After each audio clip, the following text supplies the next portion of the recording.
오늘 저희가 함께 다이빙해 볼 주제는요. 전 세계인이 정말 사랑하는 음식이죠. 바로 초밥의 역사입니다. 여러분이 보내주신 자료들을 보니까 이게 우리가 아는 그 초밥이랑은 시작이 완전 달랐더라고요. 네, 맞아요. 사실 초밥의 역사를 거슬러 올라가면요. 이게 수천 년이나 되거든요. 그 과정에서 환경이나 필요에 따라서 계속 모습을 바꿔왔다는 게 참 흥미로운 점이죠. 네, 단순히 레시피가 변했다 이런 차원이 아니라 그 시대랑 문화가 다 담겨 있다는 거군요. 그렇죠. 단순한 음식이 아니라 그 시대상을 반영하는 하나의 문화유산으로 봐야 하는 거죠. 그래서 오늘 그 핵심적인 변곡점들을 한번 짚어보려고 합니다. 좋습니다. 그럼 이제 그 시작부터 한번 가볼까요? 자료를 보면 초밥의 원형이라고 할 수 있는 거 그게 지금이랑 목적부터 달랐다고요. 동남아시아에서 온 나레즈시라는 게 생선을 오래 두려고, 그러니까 보존하려고 만든 거였다면서요? 네, 맞습니다. 핵심이 딱 그거예요. 보존. 그때 냉장 기술 같은 게 전혀 없었으니까요. 그래서 소금에 절인 생선이랑 밥을 같이 이렇게 꾹꾹 눌러 담아요. 그걸 이제 짧게는 수개월, 길게는 1년까지도 발효를 시킨 거죠. 우와, 1년이요? 네. 근데 여기서 진짜 중요한 포인트는 그 밥 있잖아요. 밥은 발효 잘 되라고 그냥 넣어둔 거고 나중엔 버렸어요. 네, 밥을 버려요. 네. 시큼하게 잘 발효된 그 생선면 먹었던 거예요. 그래서 수시라는 이름 자체가 옛날 일본어 형용사로 시다는 뜻에서 왔다는 설이 있을 정도니까요. 그 시큼함이 특징이었죠. 이야, 밥을 버렸다니 진짜 상상도 못했네요. 그러니까 맛보다는 정말 생존을 위한 그런 절박한 쥐에 가까웠다고 봐야죠. 그럼 그 보존식이 일본으로 건너와서는 어떻게 된 건가요? 우리가 아는 것처럼 밥이랑 같이 먹게 된 건 언제부터예요? 그게 이제 8세기쯤에 일본으로 전파가 되는데요.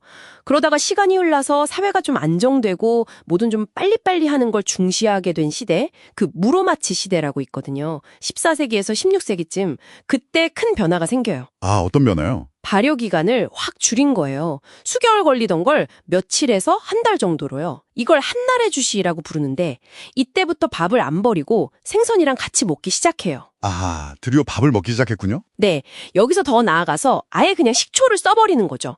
식초를 사용해서 발효 시간을 거의 없애버린 하야주시, 그러니까 빠른 초밥이 등장합니다. 빠른 초밥이요? 네, 이건 뭐랄까 발효 과정을 식초로 그냥 해킹했다고 볼 수 있어요. 시간을 확 단축시킨 거죠. 와, 발효를 해킹했다니 표현이 재밌는데요. 그렇죠. 그러면서 초밥이 이제 오래 두는 음식에서 일상적으로 먹는 음식으로 성격이 완전히 바뀌는 결정적인 계기가 된 겁니다. 효율성이 중요해진 거네요. 그러다가 드디어 우리가 딱 아는 그 초밥 모양 있잖아요. 손으로 이렇게 쥔 거. 그건 언제 나온 거예요? 에도 시대가 중요했다던데요? 네, 정확히 보셨어요. 에도 시대, 그러니까 지금의 도쿄죠.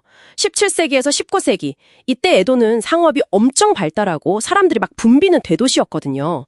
그러니까 뭐든 빠르고 간편하게 먹을 수 있는 외식 문화가 발달할 수밖에 없었죠. 그렇죠. 바쁘니까. 네, 바로 그때 하나야 요헤이라는 사람이 기가 막힌 아이디어를 냅니다.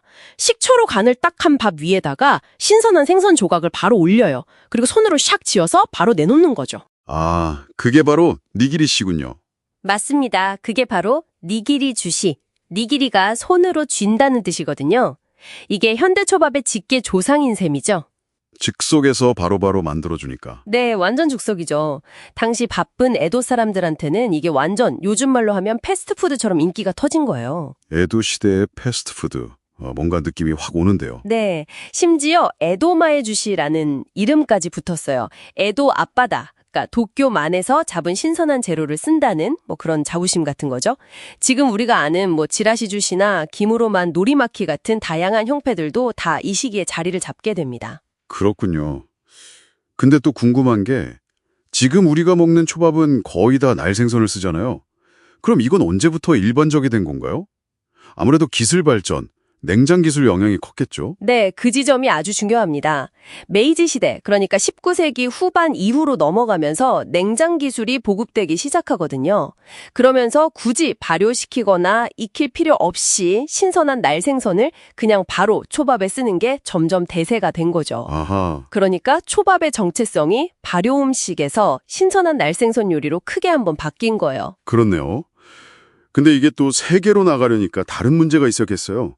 특히 서양 사람들은 날생선 잘 못 먹잖아요? 맞아요. 날생선 자체에 대한 거부감도 있었고 또 그 김 있잖아요. 김. 아, 김도요? 네, 김에 대한 거부감도 꽤 컸다고 해요. 검은색 종이 같다. 뭐 이런 식으로. 아, 여기서 이제 그 유명한 구원투수가 등장하는 거군요. 네, 구원투수요. 아, 캘리포니아 롤 말씀이시죠. 네. 캘리포니아 룰. 날생선 못 먹는 사람들한테 완전 딱이었다고 하잖아요. 그렇죠. 1960년대 미국 LA에서 처음 만들어졌다고 알려져 있는데 이게 정말 신의 한 수였죠. 날생선 대신에 사람들이 좀 더 친숙하게 느끼는 게살, 맛살이 쓰이기도 하고요. 그리고 아보카도를 넣고 심지어 김을 밖으로 안 보이게 밥 안쪽으로 말아놓았잖아요. 누드 김밥처럼. 맞아요, 맞아요. 이런 현지화 전략이 제대로 먹힌 거죠. 서양 사람들 입맛을 딱 사로잡으면서 초밥이 전 세계로 퍼져나가는데 정말 결정적인 역할을 했습니다. 누가 처음 만들었는지는 설이 좀 있던데. 네, 이치로 마시타라는 분 설도 있고 도조 히데카즈라는 분 설도 있고 한데 사실 그거보다 중요한 건 문화적인 장벽을 넘으려고 이렇게 창의적으로 바꿨다는 그 점인 것 같아요. 네, 그게 중요하죠. 비슷한 맥락에서 또 하나 재밌는 게 연어 초밥이에요. 아, 연어요? 지금은 완전 대세 메뉴잖아요. 그렇죠. 근데 이것도 원래 일본 전통 초밥에는 잘 없던 메뉴거든요. 1960년대에 노르웨이에서 연어 양식에 크게 성공을 해요. 근데 자국에서는 소비가 잘 안 되니까 이걸 일본의 초밥용으로 엄청나게 마케팅을 한 거예요. 노르웨이가요? 와. 네. 처음엔 일본에서도 날연어 먹는 걸 꺼렸는데 결국 이게 받아들여지면서 지금은 전 세계적으로 가장 인기 있는 초밥 중 하나가 됐죠. 이것도 어떻게 보면 외부 요인이랑 현지화가 잘 만난 사례라고 할 수 있습니다. 와. 진짜 들어보니까 초밥의 여정이 정말 파란만장했네요. 생존하려고 만들었던 시큼한 보존식에서 시작해서 시대가 바뀌니까 패스트푸드가 되고 또 국경을 넘어가서는 세계 사람들 입맛에 맞추려고 스스로를 계속 바꿔왔잖아요. 아, 결국 핵심은 변화, 그리고 적응. 이게 아닌가 싶네요. 네, 정확히 보셨습니다. 초밥의 역사를 보면요. 그 시대의 환경, 기술, 또 문화적인 요구 같은 파도에 아주 유연하게 몸을 맡기면서 계속해서 스스로를 재창조해온 과정, 바로 그 자체예요. 전통을 지키는 것도 중요하지만 외부의 어떤 혁신이나 현지의 요구를 기꺼이 받아들이면서 계속 진화해왔다는 거죠. 자, 그럼 이제 마지막으로 여러분께 질문을 하나 던져보면서 마무리할까 합니다. 이렇게 수천 년 동안 끊임없이 변화를 거듭해온 초밥이잖아요.